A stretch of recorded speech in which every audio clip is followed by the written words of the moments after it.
Restricting students' use of cell phones during school. Lawmakers are in the beginning stages of looking at the bill proposed by Governor Reynolds. KCCI's Kayla James joins us now with a breakdown of that bill and how people who spoke up today say they're generally supportive. Kayla.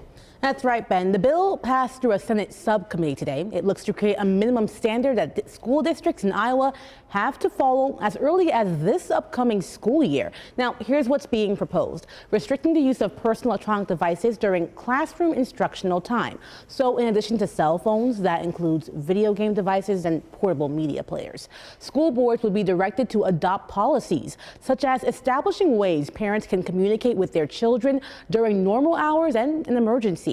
They would have to create a process allowing parents to petition the school district to allow their child to keep their device if there is a reason related to physical or mental health.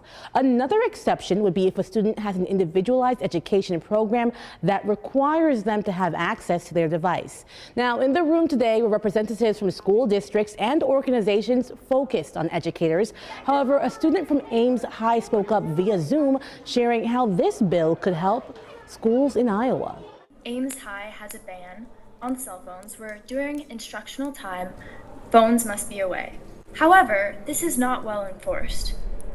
That leaves it being inconsistent from teacher to teacher, and I don't believe that it actually benefits students. It needs to be consistent for us to be able to get used to it and actually benefit. Now, the Department of Education plays a role. It would provide sample policies for restricting devices. It would also work with the Department of Public Safety to create guidance and support schools who have to update safety plans. School districts would have to do so before or on July 1st of this year. Now, many of the representatives from organizations and some school districts in the room today say they are generally supportive of this bill. One concern brought up multiple times, however, was the timeline.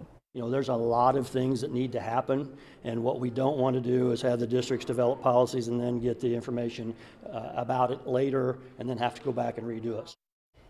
One more part of the bill. It also requires teachers teaching students about the effects of social media. The Iowa Department of Education and Department of Health and Human Services would provide development support to educators to help with this. A reminder, this is only the first step in the legislative process. We will continue to track what happens next. Stacey. A lot of people interested in this. Kayla, thank you.